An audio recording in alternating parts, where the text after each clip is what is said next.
動でお風呂を沸かします。お風呂の線は来ましたか？自動でお風呂を沸かします。Hello and welcome to another working from home episode of No Such Thing as a Fish, a weekly podcast coming to you from 4 undisclosed locations in the UK. My name is Dan Schreiber. I am sitting here with James Harkin, with Andrew Hunter-Murray and Anna Tajinski. And once again, we have gathered around the microphones with our 4 favorite facts from the last 7 days. And in no particular order, here we go. Starting with fact number 1, and that's my fact this week. My fact is 2 days after receiving his latest book, the author of Annals of Gullibility, Why We Get Duped and How to Avoid It, lost hundreds of thousands of dollars in a Ponzi scheme. How embarrassing. Yeah. Very funny. He did admit that it was embarrassing. He kind of thinks it's funny now, you know, with the distance of time to look back at it. But this is a guy called Stephen Greenspan, and he'd written this book, and it was meant to sort of help you to understand how not to be duped by exactly the thing that caught him off guard. So he got caught off guard by the greatest Ponzi scheme of them all, which was the Bernie Madoff, which set so many people around the world losing thousands and millions in some cases. It's the biggest of its kind. And yeah, it was recommendation via his sister. And 2 days after receiving his latest book, he lost $400,000. Wow. In his advice as to how to avoid it, did it include things like, you know, don't take advice from ill-informed siblings and don't invest with people who have surnames that sound suspiciously like the phrase made off? I think a revised edition was hastily issued with all this in there. Dan, can I just check? Is a Ponzi scheme basically a pyramid scheme? It's what it is you get in early investors and you get their money, and when you bring in new investors, you give the money of the new investors, a bit of it, to the early investors, so it seems as if they're getting return on their money, and then you kind of... Oh, I thought that was a pyramid scheme, No, basically. a pyramid scheme is where you bring in new investors and they have to bring in new investors, and that money comes up to the people higher up in the pyramid. It's slightly different. I see. So the Ponzi scheme is more flat. It's more like a large plain on the deserts of Egypt compared to the pyramid. A Ponzi scheme is the thing that we used to do as kids, which I found so thrilling. Do you remember where you'd get a letter that had a chocolate bar in it, and you said, send this on with... No, wait, how would it work? I don't know. You're right. You're doing it right. Someone sends you a letter saying, send me a chocolate bar, but then you send the letter to 6 people and then ask each of them to send you a chocolate bar, and then you get 6 chocolate bars. It was amazing. That's a pyramid scheme. That's a pyramid scheme, not a Ponzi scheme. But It's Anna, if so you similar. had been investing... No, a Ponzi scheme... It's pretty similar. It's It is similar. Well, it's similar, but there's quite a distinctive difference. So in a Ponzi scheme, you would get a load of Mars bars from loads of different people, and then you would cut some of the Mars bars up and then give the Mars bar back with another half of a Mars bar to someone who sent you 1 Mars bar. And so they think they're getting 1.5 back, but actually what you're doing is you're using other people's Mars bars to do it, and eventually you're going to run out of Mars bars. Do you have to rewrap the Mars bars once you've cut them up? I feel like it's more different with Mars bars than it is with money. It is when you get a manky half a Mars bar through the post. It's a bit different than getting a nice, crisp £50 note. We're rich. We're rich. You know, it's weird. Just in order to get ready for this fact, I looked up what a Ponzi scheme was, so I knew what it was. I now have no idea what it is off the back of all these models. It's literally You've unlearned. All it is a pyramid scheme has one person at the top, 10 people next, 100 people next, 1,000 people next, whereas a Ponzi scheme has one person at the top and then everyone else is flat, basically. You actually did explain it completely correctly, Dan. We just started throwing Mars bars around, basically. But the first Ponzi scheme was basically invented by accident, wasn't it, by Charles Ponzi? He didn't quite mean to do it. He sort of meant it to be legit. So it was in the 1920s, and he had this scheme where he was buying stamps, or actually these things called reply coupons. And that was when, if you wrote to a friend internationally, you included a reply coupon, which I think essentially meant it was like doing a reverse charge call, but on a letter. and it meant that they could write back to you for free. Anyway, he bought them overseas for much cheaper because they were cheaper overseas, and then sold them for more in the US. And he said to people, I've got this amazing scheme where I can make a massive profit on these reply coupons. And he got people to invest, and they did. And he hadn't factored in the fact that he'd have to pay for all the ridiculous international travel to these places to go and buy these stamps in the first place. So he realized the scheme couldn't make any money at all. But these people were investing loads of money. And you can see the reasoning where he started to think, I'm receiving all this money. Shall I just keep going with this and not mention that it doesn't work? It's kind of working well for a short period of time, isn't it, I guess? It is. Until he, so I think someone did the maths and worked out that he was claiming to be buying and selling 160 million reply coupons, and only 27,000 existed in the world. And yeah, that the Boston suspicions. Post did an article in 1920, didn't they, demonstrating that it was completely impossible. And when they did an audit afterwards, they found only $61 worth of these stamps, even though he'd said that he'd bought millions and millions of dollars worth. Wow. So he did try. He got a few. He got a few.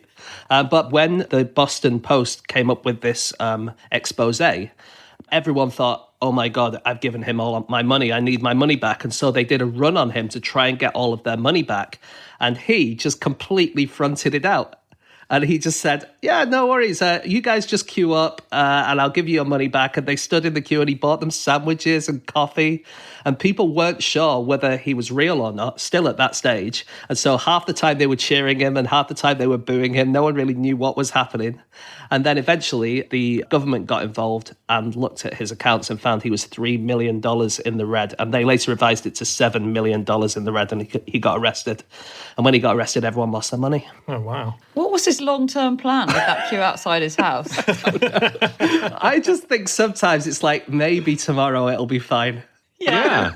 If you're calm enough with the beginning of the queue, then the end will probably get bored and go away. Well, that's what happened. Like, because loads of people started running on it, but some people still trusted him. So there became a secondary speculation market where people would buy the Ponzi coupons on a cheaper price so that the people in the queue would at least get something back. And the people who bought it thought, well, this is actually real. It's for real. So I'm going to get the full amount back. So there became speculation on the speculation.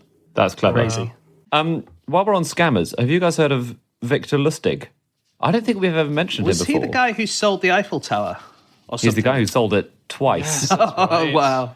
So he knew that Paris was broke. He was living in Paris, and he thought maybe the city will want to sell the Eiffel Tower off because it's been up for 30 years, it's a bit rusty. And so he decided to forge some government stationery, and he wrote to a load of scrap metal dealers, and he invited them all to an expensive suite at a hotel. And he said, hello, I am the Deputy Minister of Posts. And he said, well, we're looking for buyers, but we've got to keep it quiet from public opinion because there might be, controversy. And then one of the guys was tempted, an especially stupid dealer called André Poisson, Andrew Fish. And he said, I'd really like to buy the Eiffel Tower scrap. And he paid a massive bribe to secure the ownership. And unsurprisingly, the Eiffel Tower was not for sale. But he got away with it. He was so successful, Victor Lustig. Was he never busted? He was busted later on for his Romanian box. What's that mean? Okay, what's that? It was a box which would duplicate any banknote that you put in it. Obviously, I know. Brilliant. Obviously, it wouldn't. Okay, well, James and Anna, I'm not going to try and sell you one, but Dan, you're looking interested. So, he had concealed genuine notes within the device, and then as long as you only put in a selected range, and it had all these buttons and levers that you press and pull, and then another banknote would come out, and they'd think, "Oh my god, this is amazing." So was he inside making the noises like the? He just made a complicated-looking box, basically, and he sold the box for a lot of money to various different people. And then once there was a sheriff in Texas who realized the scam, caught up with him in another state, and then Lustig said, "Oh, you're just not using it right. Don't worry, it's okay." Completely persuaded him it was fine, and then said, "Look, let me give you all this cash to compensate you," which was counterfeit money. So he managed to pay his way out of it. Yeah, wow. He was very cool. Like you were saying about how he said, "Oh, I'm not really supposed to talk about this," and so people trusted him. Ponzi did that as well. So when they said to him, "How are you making this work? Because it doesn't seem like it'll work, all these stamps." He said, "Oh, yeah, I've got a system, which I don't want to tell you because then the government will shut it down." And then when everyone did the run on him and started queuing up for money, he said, oh, guys, guess what? I've come up with a new system. It's completely different. It's not to do with stamps at all. It's just really, really awesome. And so this one will get you even more money. So why don't you give me more money? But he kept saying, I can't tell anyone what it is because if I tell you, then everyone will be doing it. And that's what kind of suckers people in. Yes. Got to be adaptable. Do you know how you find out if someone is gullible? No. Oh, well, let me tell you about my magic box. I don't know. Is there like a questionnaire or something? It's exactly that. There's a questionnaire, but basically it is just asking, are you gullible? It's amazing. It's a 12-question questionnaire. Some Australian authors came up with it, and it measures persuadability and insensitivity to untrustworthiness. But the questions are really, they're all things like, my friends think I'm easily fooled. Do you disagree, agree, strongly agree? And basically, if you answer yes to those questions, or that you agree with them, you're gullible. Oh, really? Which is weird, because I would have thought gullible people wouldn't automatically know it. No, because as soon as you know that you're gullible, surely you can start correcting your gullibility. No, Apparently not. I know I'm gullible, and I can't stop it. If you guys decide to tell me some bullshit on this show, I will believe it until I see the smile on your face. Hey, Dan, what do you think? Gullibilism. What do you think about this? We are in the midst of a high-frequency blossoming of interconnectedness that will give us access to the quantum soup itself. What do you think of that sentence? I don't fully... What's the quantum soup? Is that like primordial soup? Well, maybe you're not that gullible, because apparently people who take that kind of bullshit aphorism and think that it's quite deep are people who rate more highly on this gullibility scale. Oh, okay. Oh. Okay, so I'm still gullible. I'd be like the leader of the gullibles. I'd be going, whoa, whoa, whoa, whoa, whoa. I know how that sounds, guys, but I don't think that's right. I've not had that soup. You know, do you remember that old joke at school, which was the word gullible isn't in the dictionary? Yeah. Did you know that the OED published a special edition where they took it out of the dictionary? Amazing. No, they didn't. They didn't. Wait, hang on. Think of the labour involved in printing an entire new edition of the dictionary just for one joke. It doesn't stack up. I just want to point out that Dan was the first one who spotted that. And so I think, well done, you're not as gullible as we all think. That's possible. Although actually, apparently, humans aren't too gullible. We all have this conception that we're really gullible and we're always falling for stuff. But studies seem to show that we're actually too skeptical. And so there have been a bunch of things so fake news is often used as an example of how we're too gullible. We believe this stuff. We change our voting habits. But all the studies that have really been done on fake news over the last few years have showed that it didn't impact elections at all, because people only ever consumed the sort of fake news that already accorded with what they believed. So it wasn't like they were reading stuff and going, oh my God, Hillary Clinton really is a lizard. It was like they already thought she was probably a lizard. And so it's just confirmed it. But actually, we're too skeptical. So there's a very famous psychologist called Julian Rotter, who died quite recently, but he said that the more trustful you are, the more successful you are in life, and the better you are at determining if someone is trustworthy or if something's worth supporting, because you've practiced it. So people who are more trusting generally, they practice it through life, and then you learn who to trust and who not to trust. Whereas the cynics who just think, oh God, everyone's a liar, everyone's trying to dupe me, they actually have no idea and they lose out because of that. So, Anna, are you saying that me and Nandi are really great because we fell for your dictionary prank? Sounds like You're it. really smart, and let me talk to you afterwards about a scheme I've got up and running. But Dan is the cynic, and he's just like living in his barrel. Like Diogenes. Oh, God. It always comes back to Diogenes, doesn't it? There was a dictionary scam back in the day where hucksters would go around pubs getting money off people with a dictionary-based bet. Okay. So the idea is 3 of you go into the pub. You all pretend you don't know each other. You just sit at different places. It's quite easy for us. Yeah. 3 of us. I've gone home. And then one of you guys will start repeatedly using the word "infortunate." Okay, let's say Dan keeps saying, "Oh, it's really unfortunate about this," and then James or Anna will lean over and say, "Excuse Dan, me, I think it's unfortunate." Bingo, exactly. And then Dan will say, it's pretty unfortunate that you're such an idiot, or whatever. And you get into this big argument. I can only apologise, James. I must have been quite drunk when I said that. You get into this huge row, and obviously you get everyone else involved, and you start putting money on it. And then Dan pulls out his dictionary, which does have the word infortunate in it, because it's an old version of the word, and then you get the money. Wait a minute, and then... where does Anna come into this story? Surely she's the one with a dictionary. I've been at the bar this whole time. I got really bored very early on in this chat, and I went to talk to some people at the bar. It must be the case that she happens to be a dictionary salesman who has a dictionary in her pocket. Otherwise, what's the point of Anna being there? That's even better. Yep. Yeah, That's very strong. It does. Unless the third person is just for audience purposes to cheer people on. It's sort of to get more people involved in the bet. Hey, come and look at the argument these guys are having. Wow. That's very clever. And is there a whole history of that? Like, is that a gang that went round, the dictionary gang? Or Yeah. Is this a one-off? Is this a one-off incident? No, I think some people have used it repeatedly, but I don't think it was a massive... Because if it's the trend only lasts until everyone has heard of it, because there are hundreds of gangs going around the pubs doing the unfortunate play. Oh man, that's it. During gang wars, I wouldn't want to be in that gang. Have you not watched Gangs of London recently? No. There's one episode where the dictionary gang comes along. It's the least violent of all the episodes, I have to say. Hey, you could get some pretty big dictionaries. You could do some serious damage with the full edition of the OED. Yeah. Kill someone. Yeah, sticks and stones may break. Yeah. I found a gullible person who fell for a scam. Have you guys heard of this guy in New York who a few years ago sued a psychic for fraud? No. Oh. It is sad, but in 2015, he sued the psychic because over the years, he'd given her over $700,000 because he wanted her to make the woman that he fancied fall in love with him. It's an old classic Shakespearean tale. He should have just Why given didn't the he just- 700,000 to the girl. Actually, James, women can't be bought. I agree, but it's worth a try rather than giving it to a psychic, isn't it? That should have been his first At least the port of person call. you like has got a lot of dosh. Yeah. He's walking down the streets of New York thinking, this is really sad. I've told this woman I really love her and she said she has no interest in me whatsoever. And he passed a sign saying psychic with a flashing arrow.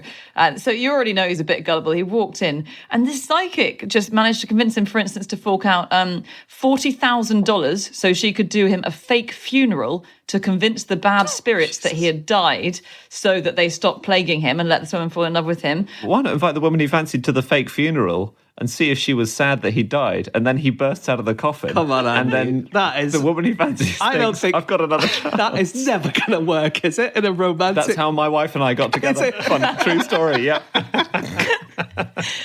I think you might risk the woman thinking you're a weirdo, which this guy definitely wasn't, to be clear.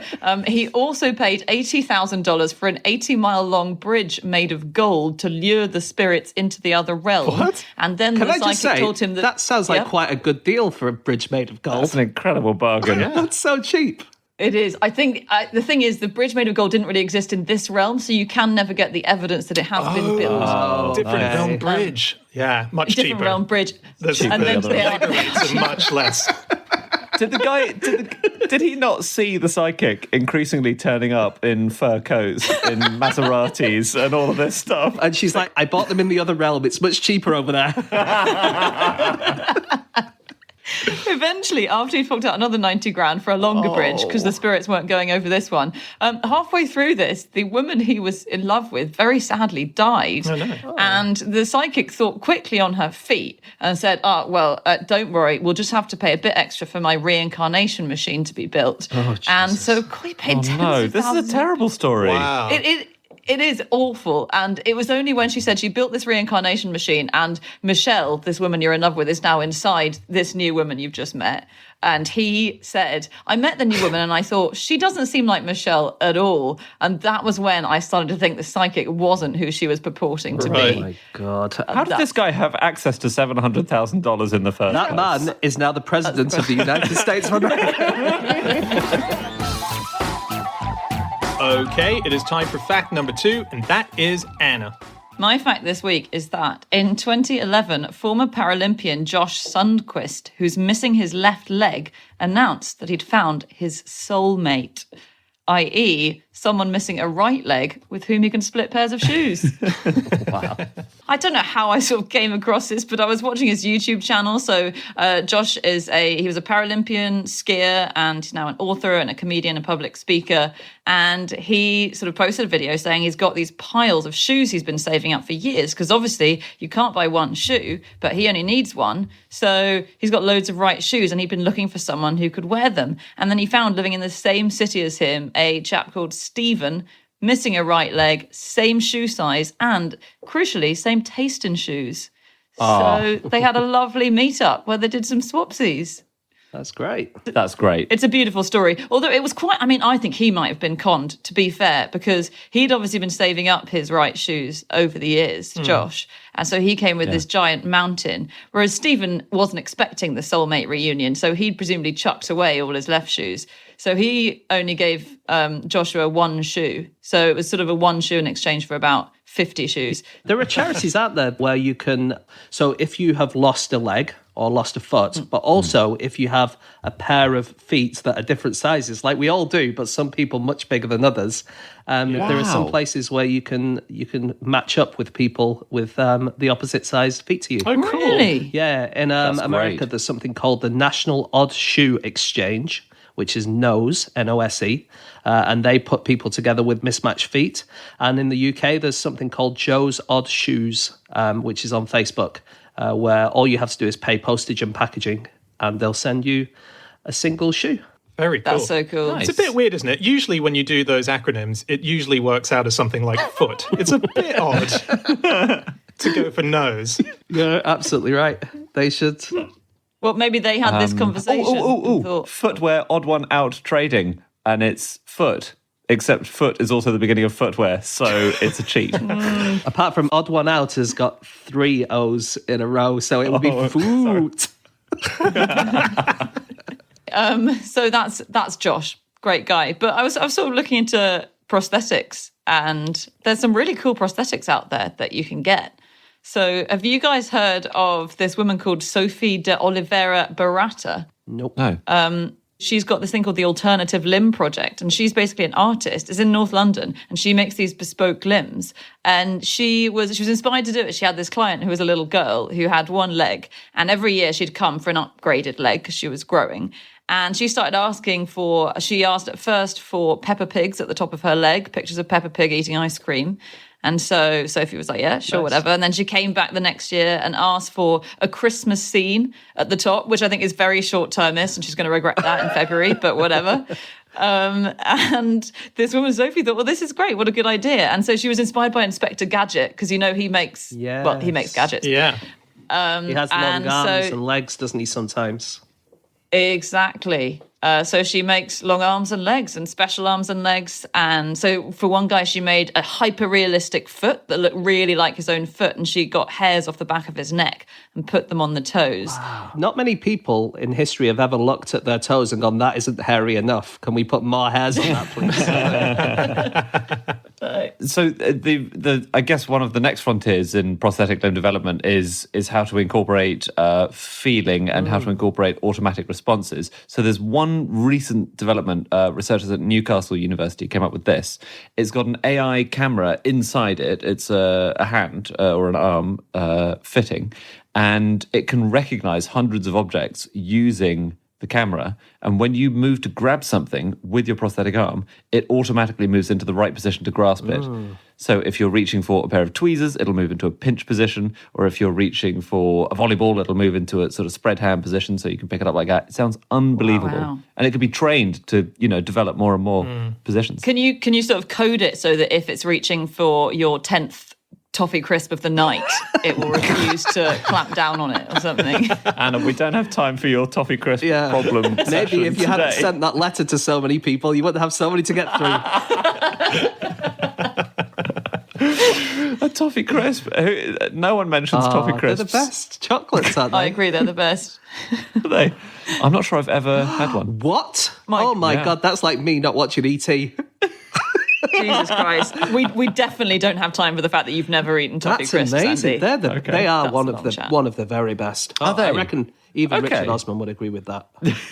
I was reading up about Aaron Ralston. Do you guys remember Aaron Ralston? 127 hours? Oh, yeah, I remember that. Oh, yeah. Yeah, so he was the mountaineer / adventurer who fell down a little gap between some boulders. A boulder collapsed on his arm, and he had to cut himself free. And so he now, when you see pictures of him, if he goes mountaineering, he has a prosthetic that has a little pick on the end. Wow. They went back and they actually recovered his arm. So it was stuck under this boulder. They managed to winch it out, winch the boulder up and get his arm back. And they cremated it there on the spot. And he scattered the ashes symbolically all over the area. So that's really nice. But the little fact that I really like that I've discovered about him is his current place of residence. He lives in a place called Boulder, Colorado. Oh, no way. That's amazing.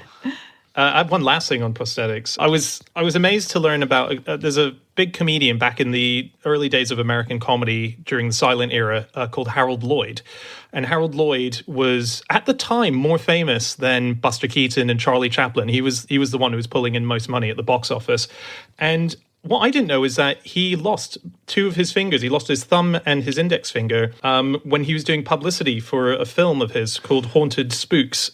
He stood in the photo with a prop bomb in his hand, which turned out to be a real bomb. No. Yeah, so the fuse lit. Wait a and minute. it What kind exploded. of prop department has 2 boxes, one with prop bombs and one with real bombs, and accidentally takes out the wrong one?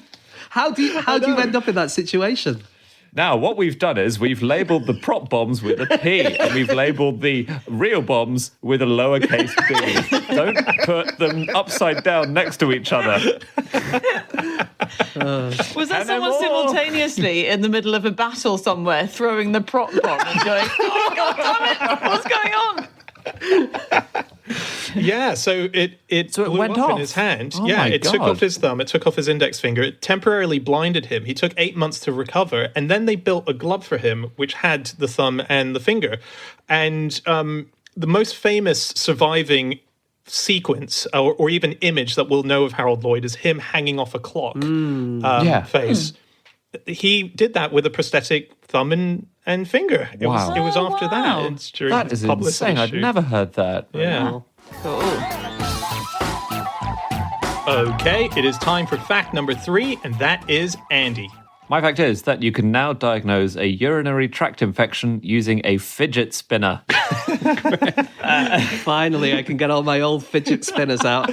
Well, yeah, that is worth saying. Customized, right? Customized fidget spinner. Don't go pissing You on your can't- children's fidget spinners. Oh, what? What do you mean, children? They were for Don't piss adults on- as well, weren't they? Don't piss on any fidget spinners, whether they're the children's edition or the special adult fidget spinners that James owns, the erotic fidget spinners. You can. I saw. Sorry to interrupt. When you haven't even told us a fact yet, but because I didn't write this down because I didn't think it would come up. But did you see that there was a? Like. Are they called pasties or pasties that erotic dancers put on their nipples and spin them around? pasties, I think, yeah. Yeah, Cornish pasties. Yeah. It happens mostly in Cornwall. Yeah. The strippers do this, but they made one with fidget spinners, didn't they? Which fidget wow. spinned around when they twirled their breasts. Of course they did. Gosh. Yeah. So Anyway, you can get adult fidget spinners, is what you're saying. Yeah. they're not the ones I have though. Andy, how Yeah. does this work? Well, this is a new scientific development. Basically, it's a pain diagnosing urinary tract infections. It can take sometimes days to get the results back, and scientists are always looking for ways to improve the process. So this is a way of detecting pathogens in someone's urine, which might reveal if they've got an infection. And what you need is detectors that are cheap and simple and accurate. And that's what this new one is. They custom made, this team, a fidget spinner where you pee in the spinner effectively. Pee in a jug. Yeah, unless your aim is phenomenal. You pee in a jug, and then the jug is a bit of it's poured into the fidget spinner. And it spins. It spins around, obviously, and the centrifugal force pushes the urine sample outwards, and it pushes it through a little internal membrane inside the spinner. And the membrane is fine enough to stop bacteria, which can tell you whether you've got one of these infections. And then all you need to do is add a little bit of a dye, which turns the bacteria orange. You look at the membrane a little bit later. If there's orange on the membrane, you have these bacteria and you know that you've got the infection. I would have added a dye which is a colour that's less similar to the colour of urine. Yeah. How orange is people's urine these It's days? more orange James, than it is purple. James, I know you're a Sunny D fanatic, but... Look, it's for adults as well as children, Sunny Delight. No, but do you know what I mean? yeah. Like, that would make sense. I do. I imagine that other dyes are also available. But the good news is that it cuts the test times to under an hour. And it does also mean that people don't get diagnosed antibiotics unnecessarily, maybe in the interim while they're waiting for the results. So doctors might say, oh, we'll just take some of these anyway, which is a bad thing because it leads to antibiotic resistance. So yeah, this is a good, finally, we've found a use for the fidget spinner 3 years later. Is it commercially available? Can we all buy one? No. Oh. No, you can't. It's just been invented. It's No, very and new. also, Dan, I think you probably want a medical professional to do your diagnosis of UTIs rather than just pissing on your own fidget spinner. Oh, yeah. I just But think as- isn't the idea that you could get it like a pregnancy test, and you'd be able to buy one and then piss on it and then presumably maybe. Suppose you could. play with it? Yeah, I guess you could. I guess so, yeah. Or just they're issued to doctors who know how to administer the tests. But either way, I it's a think good everyone thing. should be their own doctor. Oh, God. It sounds really simple. Give it a spin, pour the dye in. What am I missing Wow, here? and you've already got the slogan. Yeah. One thing that they think it might work for in the future is also viral infections. So hopefully this technology in the future you'll be able to use with saliva instead of urine, and you'll be able to detect viruses if you get your mesh fine enough. Your membrane fine enough, then it will be able to find viruses. So it might be that if there's a viral infection going around, then you'll be able to use something like this to tell whether you have it. Wow.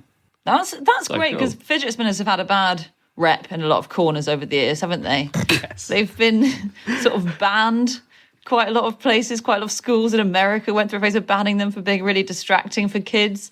There were lots of warnings that some of them were dangerous. Do you remember there were various fidget spinners came out that were a bit like ninja stars that had sort of pointed ends. Really? And there was actually this woman who was employed to test them, test a blades expert, apparently called Sarah Hainsworth, who BBC Watchdog made her test these things to see if they could penetrate skin or eyeballs. And her job, and only expert should attempt this, was to get a fidget spinner and stab a tomato with it, which apparently represents an eyeball, and then stab some pork skin with it that represents human skin. So interesting, because I have some fidget spinners in my house, and I've also been trained how to throw ninja stars, so I can actually try. And I have some tomatoes. You're qualified. Do you say that anyone can do this, Anna? Well, again, I think everyone should be their own blades tester as well as their own doctor. So yes, you should start stabbing tomatoes. Awesome. Wow. The trick is in the flick of the wrist at the end, just in case. You hold it like between your thumb and your first finger, and then you throw it, and then you flick your wrist at the last second, and then it helps it to spin and helps it to stick into things. That's like throwing a knife. That's why Harold Lloyd could never have become a ninja after his terrible publicity accident. Yeah. He did have two hands. Good point. That's why Harold Lloyd would have had to be ambidextrous if he was to realise his ambition of becoming a ninja. It's ironic that the one famous thing about him is he's on a clock which does have two hands. Wow. Oh, that is such a slap in the face, isn't it? We wrote about fidget spinners at the height of their craze back in 2017 in our first book of the year. And James, you found out this thing, which is that of all the top 25 toys on Amazon.co.uk, all of them were fidget spinners. Yeah, amazing. And I went to check up Amazon today just to see where they sit in the top 100, and How are not they a doing? single fidget spinner has stayed in the top 100. Really? But yeah, and the top toy at the moment is a black balloon that's in the shape of a zero. I think you can get it multicolored, but that's the image that you're met with. That's quite a nihilist thing to give to a child. It really is. A black zero. Happy birthday. Jesus. But it did last longer than everyone thought. So that was 2017, where it was at its peak. But in 2019, fidget spinners still accounted for a fifth of all toy sales. What? Wow. Really? It's amazing. I was looking at other toys that can be used for medical uses. Oh, cool. And I found a paper called A Novel Method for the Removal of Ear Cerumen. So that's earwax. Can you Okay. think of what toy might be used to remove earwax? Oh, okay. Yes. A yo-yo, but a very small yo-yo that you just sort of dip in the ear. It's a good first guess, but Okay, not quite okay. right, no. So something absorbent or something with a little scraping edge. Yeah, you to need it. a scraping like a Lego man's hand. You know, you could go in with that pincer grip. It's got a pincer grip on it, doesn't it? That's good. Yeah. Oh, silly putty. Just put in so much silly putty that the earwax is forced out. So, have you guys never had any issues with earwax? I think you haven't, because you don't seem to know what they actually use in real life. You suck it out, but I'm trying to think of something that you suck. That's a toy. A straw? One of They those don't really fun suck. straws. They don't suck it out. Ear doctors all have massive mouths, and they just put their entire mouth around your ear. It's a Henry Hoover, and they just stick it to your head, and they have to stop before the brain comes out. No, I know what it's going to be. It's going to be a fake doctor's syringe, maybe. Exactly. They syringe it out normally. Yeah, okay. And what it is a Super Soaker Max D 5000. Wow. This was a guy who he was living on an island, and the child had real problems with earwax, and he couldn't get to the doctors to get a syringe quickly enough. So he said the owner of a Super Soaker Max D 5000 was sought out. After hearing an explanation of its intended application, he granted permission for its use. Verbal consent was obtained from the patient. He then changed into swimming shorts, located himself on an ideal location on the deck, and held a Tupperware container, product number 1611/16, to the side of his neck.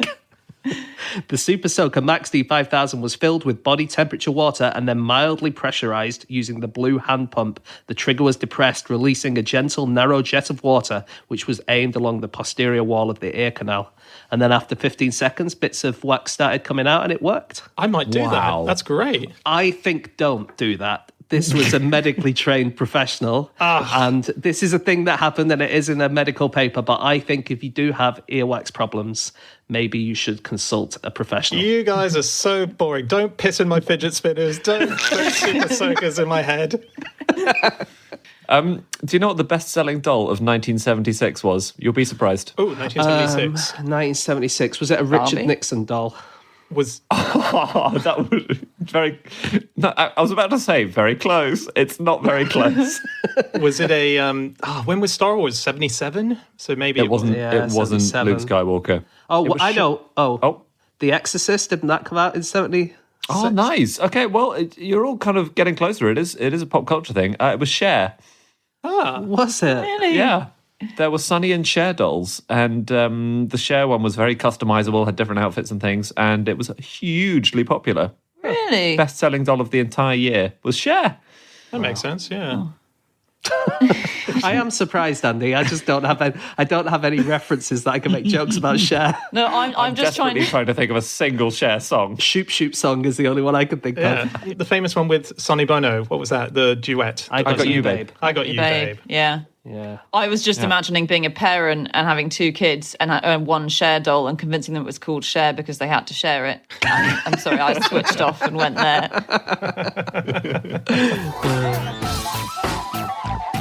Okay, it's time for our final fact of the show, and that is James.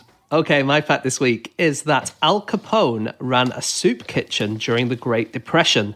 He served beef on Thanksgiving in 1930 because there had just been a theft of 1,000 turkeys nearby, and he didn't want the authorities to think it was him. Makes sense. Yeah. And he had to do something with the 50 cows he'd nicked, didn't he? So, That's probably more like it. Al Capone, Chicago gangster, public enemy number one, bad guy, killed lots of his enemies, especially in the St. Valentine's Day massacre in 1929. But like a lot of these people who were bad guys, he had this kind of Robin Hood reputation where he would give to charity in the local area. And the idea, I think, sometimes is that he's less likely to get ratted out if people like him. Although it has to be said that this soup kitchen, although it definitely existed, he might have not paid any money for it because he could have leaned on some local businesses to donate their beef and whatever, because obviously extortion was a lot of his shtick. So he might have said to you guys, "You better give me some stuff for my charity, or else." So that's the negative portrayal of Al Capone. But on the other hand, it was a soup kitchen. It was a soup kitchen, yeah. And they Good gave guy. breakfast, lunch, and dinner to over 2,000 people in Chicago every single day. And the newspapers kind of were not sure about it because on one hand, they thought, obviously, this is a good thing that people are being fed. But on the bad hand, they could see him becoming like the mayor of Chicago if people liked him too much. And they thought if a gangster becomes the mayor of our city, then we could be in real trouble. Yeah. He was sort of de facto mayor for quite a while, wasn't he? In that he Yes. ran the city, essentially. Well, yeah, he didn't really need to become mayor because he had a guy called William H. Thompson, who is known as Big Bill. And basically, Al Capone funded him and made sure that he stayed in place. And Big Bill was sometimes known as Kaiser Bill because he was very pro-German during World War I. Oh. And in the 1920s, he threatened to punch the British king in the snoot. Mind you, it's not the worst war in which to be pro-German, to be fair to him. No, there have been worse ones since. Yeah. I find Al Capone so amazing how it's like he conforms to all the gangster cliches, and the fact that he could just commit multiple murders and everyone know and no one be able to do anything about it. I mean, he shot people in, open public. There was one of Yeah. his rivals, he just went down into a bar and shot him in the head. And everyone knew he'd done it, but no one's going to say anything. They were all distracted by an argument about a dictionary going on in the other corner, weren't they? Newspapers reported it as an unfortunate occurrence. Anna, I wonder, though, if you've got that wrong. You're probably right, but I wonder if you've got that wrong when you say he conformed to the cliches. I wonder if Al Capone invented the cliches. Yeah, you're right. You're all the absolutely right. movies born off the back of his life and of all the gangsters of that time are what inform us about the mafia. So he kind of invented cliche. Yeah. I didn't know that he was called Scarface. I mean, I'm sure anyone who, has read a bit about it did know that. But yeah, I didn't know that he had the big scars and that the first film called Scarface was about him. No, I didn't know that either. And he hated the Well, name. so yeah, yes, he did. Yeah, and he got the scars on his face from insulting a lady. The brother of a lady was taken aback and slashed his face. But he used to claim that he got it as a result of some service time in the army because he didn't want to just admit that he was, lost a battle. In the fight where he got scarred, Al Capone, his brother James Capone kind of got involved in it and pushed the guy who scarred him through a glass window because obviously he just cut his brother. And he was so worried that this guy was going to come back and get him that he fled the city and joined the circus. And then he served in World War I.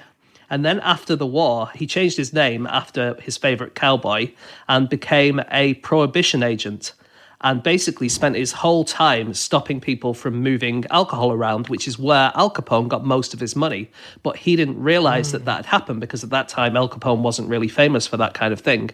And so he only later found out that his brother, who he'd left after that fight when he was 16 years old, had become the greatest mobster and he had become one of the big prohibition agents. There needs to be a film that imagines the meeting between them where he knows he's arresting this huge prohibition breaker and suddenly they meet face to face. He was called Vincenzo Capone, wasn't he, this guy, Vincenzo, originally? And then he became Richard Hart. But there were so many Capones. There were, I think, 8 or 9 Capone siblings in all. And the last member of the family alive, she was alive in 2012, and no, she is still alive because she's on Twitter, is Deirdre Capone. Wow. The most harmless name, Deirdre. Well, I know. Love it. She defends Al Capone's reputation, which I think is an uphill battle. She's written a book saying he was a mobster, not a monster. And she's written a book all about him, which includes recipes like meatballs a la Capone. Wow. But and these days she's just retweeting, like dogs and meditation. She has a Twitter account. It's so weird that a Capone family You member shouldn't be judged by your grandparents, should you? Really? Oh, or your Twitter account. I'd just like to make very clear. He was quite a family man, though. Again, as the cliches then played out, he had that typical, I've got a wife who theoretically doesn't know anything that's going on, but maybe she knows everything. He really loved his son. So his son had hearing damage, probably because it was congenital syphilis contracted from Al Capone, which he famously had. And he spent $100,000 fixing his son's hearing in 1925 when he didn't even really have a huge amount to spare. So he was a family guy, but his syphilis was a much bigger part of his life than his gang time, wasn't it? Can we say that for sure? What? Time-wise. Total time. Okay. Time-wise, sorry. Time-wise, It was a right. longer part of his life. You're right. Okay, so biographers aren't always complaining. Why do they always focus on the gangster years? It's more about his rancid penis. I think of myself as a syphilis patient who happens to be in the mob, not a mobster who has syphilis.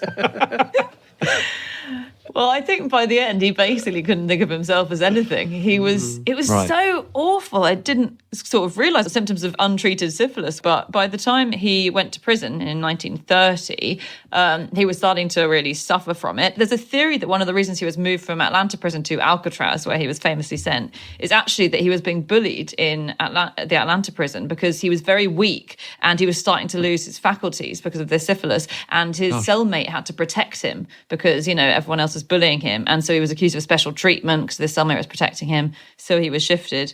But yeah, by the time he got to Alcatraz, he was having problems. He was one of the first people ever to be treated with penicillin in 1942 Really? for it. Wow. Yeah. Have you heard of his lawyer? Or one of his lawyers? I'm sure Don't he had know, loads what's it of called? time. If it's Charlie Chaplin, yes. If it's someone I haven't heard of, no. He was called Hiram Mendo. No. Okay, so he defended him in a trial, I think, in 1930, which was when they first nabbed him. They eventually got him for tax evasion, but they first got him for unlicensed ownership of a gun or something. Anyway, this is the earlier trial. That was in about 1930. Guess when Hiram Mendo retired? Okay, so he must have been at least 30 then, and he retired when he's 65. So he retired in 1965. He retired in 1994. Yes. He died in 2001, aged 107, but he kept practicing law until he was 100 years old. Oh my God. Wow. I know. Incredible. Was he Donald Trump's lawyer? He just feels like the kind of guy who definitely must have been Donald Trump's lawyer at some point. He was just amazing. His working life, he started working when he was 6 at the age in 1900, and he kept working for 94 years. He wasn't working as a lawyer when he was 6, just to clarify. He was in his early... Who would you rather have, the 6-year-old lawyer or the 100-year-old lawyer? He had another lawyer who was called Edward O'Hare who testified against him in court. Not a good lawyer. Oh, wow. That's not the kind of lawyer you want. And he's slightly a notable character, not just for his connection to Capone, but his son is called Edward Butch O'Hare Jr., off which O'Hare Airport in Chicago is named after. He was a... Oh, really? he was a Medal of Honor fighter pilot who single-handedly shot down 8 Japanese bombers. So he was a hero for Chicago. Why did his lawyer testify against him, though? That does seem like a bit of a rookie mistake. I'm sure he wasn't representing him anymore at that point. I call to the stand, me.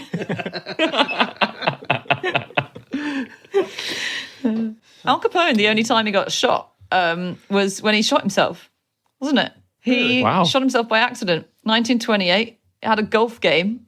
So James Golf, dangerous game. Oh, You've got to be shit. careful. I'm playing on Saturday. Well, try not to put your gun too near your golf clubs in the bag, because that's how he did it. The details are slightly unclear, but we think that after a round of golf, he got into his car and he opened his golf bag and fiddled around, and he was keeping his gun in there as well. And he shot himself, sort of multiple times, I think, through the groin and through the upper thigh. Why did he keep shooting after the first? That doesn't stack up, Anna. It really doesn't. I think he had multiple wounds. Maybe the bullet went in and out, kind of like a sewing needle. Or if you press your finger on a trigger accidentally, can it deploy multiple bullets? If it's a machine gun, it can. Yeah. I wonder Who doesn't keep a machine gun in their golf bag? if afterwards someone said, "Did you get a hole in one?" and he said, "A hole in one of my testicles." Yeah. No, he wasn't a funny guy. I read in one Capone biography this thing that habit that gangsters had in the 1920s, that Brooklyn gangsters had, which apparently they devoted huge amounts of time to. And this is also in a book about Brooklyn gangs, but I couldn't find first-hand evidence. Apparently, gangsters devoted huge amounts of time to the look. And the look is a threatening stare that you give someone. It was a deadly gaze designed to strike mortal fear into the heart of an enemy. And it was more frightening than any kind of violence or anything like that. And so they practiced it. Apparently, Al Capone was very good at it. It's the source of all his... Yeah, so Andy's doing it, sort of trying to do it now. You can't shake your fist, James. That is cheating. Apparently, the young gangster's habits was to stand in front of the mirror for hours on end each day practicing the look. That's so funny. Yeah, Capone used to think that he was a well-dressed guy as well. He had a look in the other way, didn't he? He had the nickname Snorky, which he much preferred to Scarface. So he's quite embarrassed by Scarface, and like if there were cameras on, he would try and move the scars so they couldn't see them on the camera. But he wouldn't move the scars. Obviously, that's very difficult to do, isn't it? He would move the scars, but only because they were attached to his head, and he was moving his head. But yeah, he liked to be called Snorky, which in those days meant someone who was well dressed. He looks a bit snorky. Snorky. Snorky. Sounds like a cartoon dog. He's much less threatening. Al Snorky Capone. Yeah. I read a thing in Gentleman's Gazette recently, which was about Al Capone. It said, Al Capone was known as much for his sense of style as he was for his psychopathic tendencies, which I would dispute. I think you're right. I think it's number 1, syphilis. Number 2, psychopathic tendencies. Number 3, style. Yeah. I think that's the hierarchy.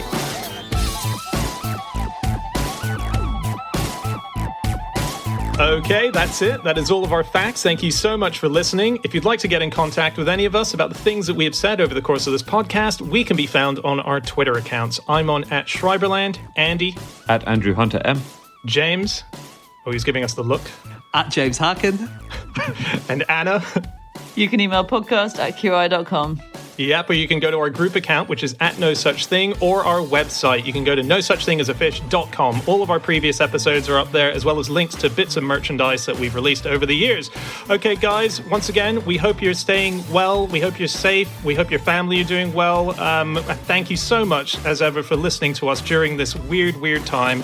We will be back again next week with another episode, and we'll see you then. Goodbye.